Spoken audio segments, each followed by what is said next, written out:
Olá, paz do Senhor, eu sou o pastor Edinho, seu amigo, e esse é meu canal Teologia e Graça na Veia.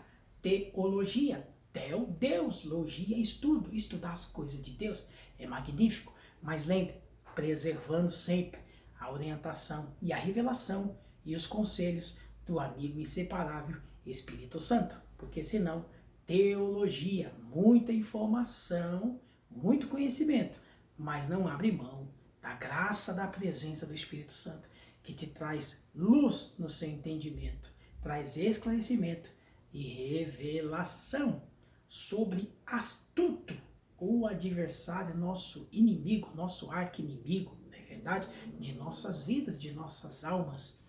Antes de compartilhar um texto sagrado para trazer luz a esse entendimento, esclarecimento, compartilhe esse vídeo, esta mensagem com alguém. Estaremos juntos, eu e você, abençoando mais vidas.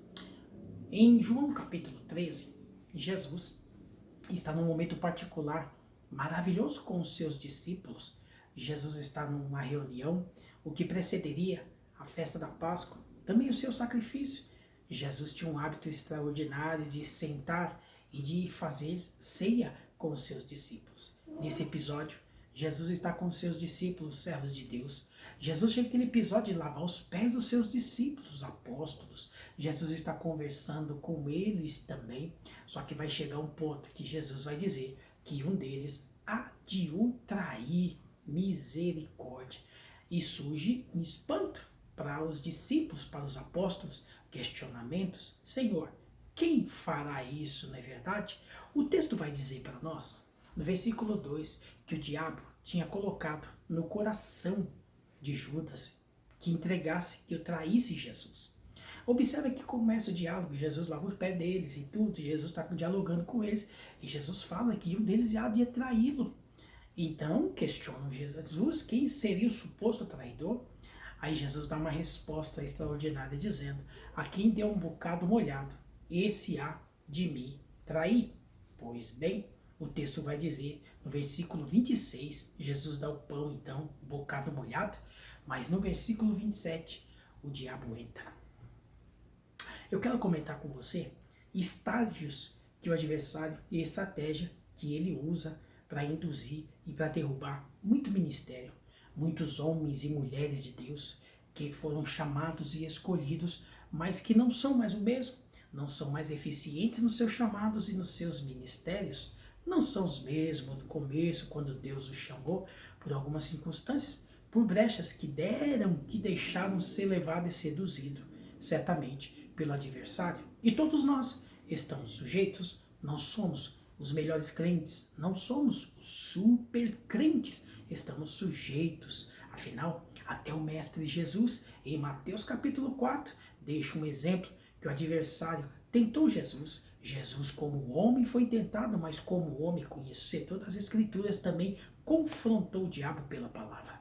Existem dois métodos e você precisa aprender com esta mensagem, com este vídeo. Existem dois métodos que são infalíveis para vencer o adversário e vencer o mal, o maligno. Primeiro, a palavra. A palavra, ela confronta. A palavra confronta, derruba obstáculos e barreiras. A palavra confronta diretamente, glória a Deus. A palavra é teu escudo. O salmista disse isso no Salmo 119. Tua palavra é escudo e broquel, proteção. A palavra então faz a proteção. A palavra é o que vai fazer o seu escudo, a sua proteção. Conhecimento, ela confronta. A segunda alternativa é a oração. A oração faz a cobertura, o revestimento. Então são dois métodos. Palavra que confronta e oração que te cobre. Maravilha. Glória a Deus. Por isso, em Efésios está dizendo os equipamentos para o salvo. Para os equipamentos para abençoar a vida do salvo e também para preveni-lo, não é? Que é outro vídeo. Mas voltando sobre a astuta cilada do adversário. Então a gente fala de estágios. Primeiro, ele tenta, ele vai seduzir, induzir, ele vai criando situações, ele vai aos poucos. O adversário, ele não chega de uma forma direta, ele chega de forma indireta.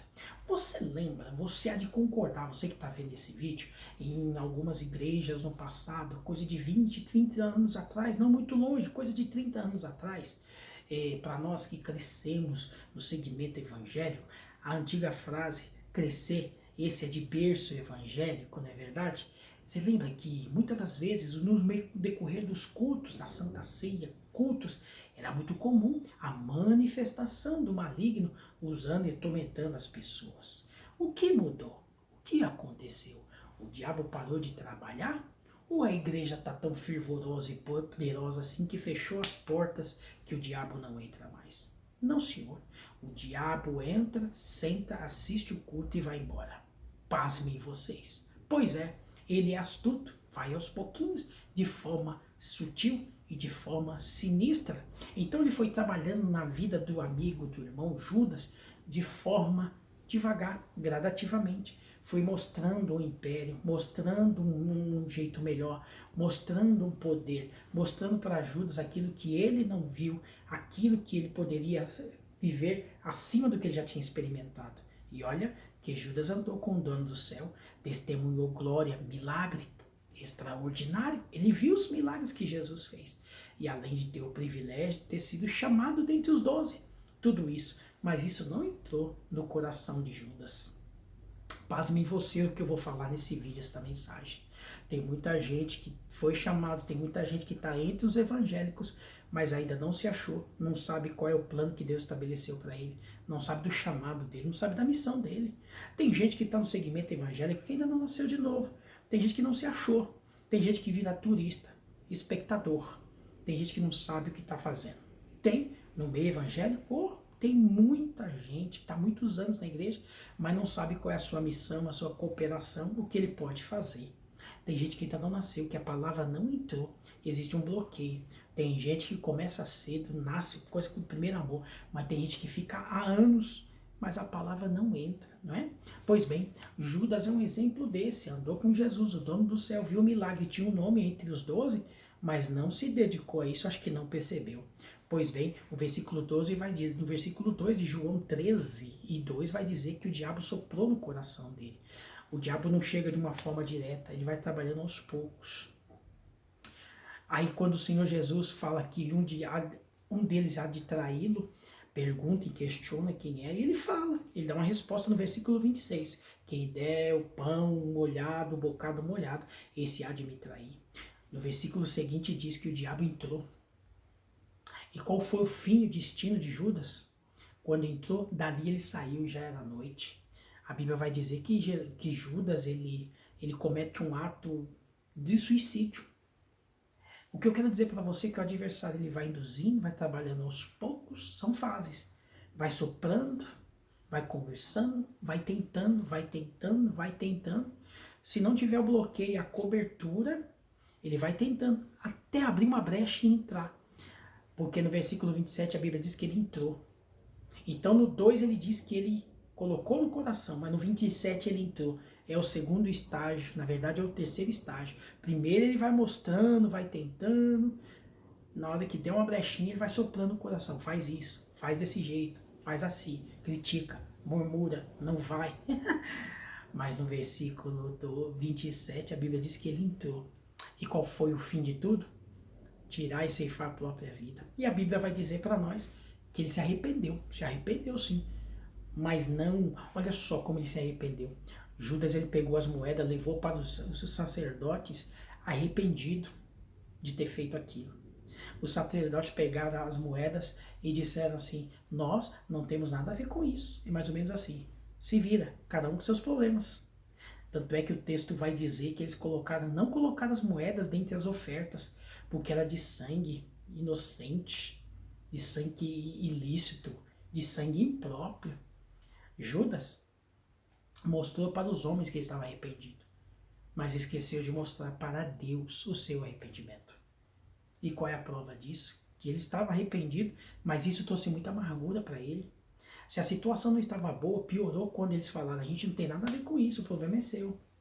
Judas ele pegou um caminho que não tinha volta. Ele ceifou a própria vida. A decisão dele foi uma decisão de quando alguém chega no extremo da sua incompreensão do reino das coisas de Deus. Para quem não reconheceu lá na frente o Deus poderoso que ele estava servindo, que ele estava entre os 12, foi exatamente isso que mostrou que Ele estava arrependido. Ele levou as moedas para o sacerdote porque mostrou que estava arrependido. Mas ele esqueceu de buscar a fonte principal. Se ele tivesse falado com Jesus, se ele tivesse retornado a Jesus, eu sei que o episódio mostra que ele não tinha mais esse acesso, e mostra a dificuldade de encontrar Jesus.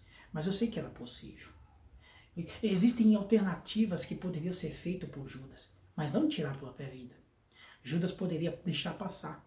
Ele mostrou arrependimento. Se ele tivesse arrependido de verdade, ele ia ter que aguentar essa onda aí. Ele teria que segurar mesmo. Ele teria que recomeçar em outro lugar, esperar. Eu acredito que se Judas ele tivesse feito, entregou as moedas, mas tivesse voltado e preservado a vida dele, esse arrependimento ia estar moendo dentro da alma dele. Eu tenho certeza que Deus tem plano para tratar na vida de cada um. O problema de Judas foi que ele resolveu ceifar a própria vida. Mas eu quero dizer para você, por este vídeo, eu não quero jogar uma teologia para você para dizer que tinha isso ou aquilo. Eu quero dizer sobre oportunidade. O adversário é astuto, trabalha, vai investindo aos pouquinhos, vai soprando, induzindo e mostrando propostas boas. Até que a pessoa cede, abre uma brecha, um leque assim, dá uma brecha e o diabo entra. Se ele entrar, ele entra para destruir mesmo. Destruir chamada, destruir ministério, destruir família, casamento, para destruir o que você começou a construir. E faz você ignorar e esquecer que Deus te escolheu, que Deus te chamou para uma obra extraordinária. Eu quero dizer para você que Judas teve oportunidade e não soube aproveitar. Mas eu entendo por que não soube aproveitar. Eu quero dizer para você hoje, todos nós temos a oportunidade de agarrar aquilo que nos foi proposto. Vencemos as tentações, vencemos as propostas, ainda que sejam sedutoras. Mas o Deus que te chamou é o Deus que cuida de você, conta com você. Deus que te usou ontem, te usa hoje. O Deus que revela ontem, revela hoje. Deus tem plano por você. Só não decide ao extremo de querer resolver as coisas do teu jeito. Você é um amado, um chamado e um escolhido de Deus para uma grande obra. Deus te dá oportunidade hoje e pode te dar amanhã. Até que venha o Senhor, as oportunidades virão. Recomece, reconstrua. Errou, os erros virão. Cometemos erros terríveis por coisa pouca, achando que virão coisas grandes naquela decisão, naquela proposta. Maior é Deus nos seus planos e nos seus projetos. Que Deus vos abençoe. Preserve-se, fique na posição, deixa Deus trabalhar. Não vai ao extremo. Deus sabe onde se falha. Deus sabe onde você é, mas Deus sabe de onde consertar você e restaurar você e continuar o que Ele começou um dia na sua vida. Filipenses 2 vai dizer que aquele que começou, aperfeiçoa. Filipenses 2:6. O que ele começa, ele aperfeiçoa. Você é um chamado, um escolhido de Deus. O adversário é vencido em nome de Jesus. Que Deus te guarde, que Deus te livre e que Deus te abençoe. Teologia e graça na veia. Até o próximo canal. Até o próximo vídeo.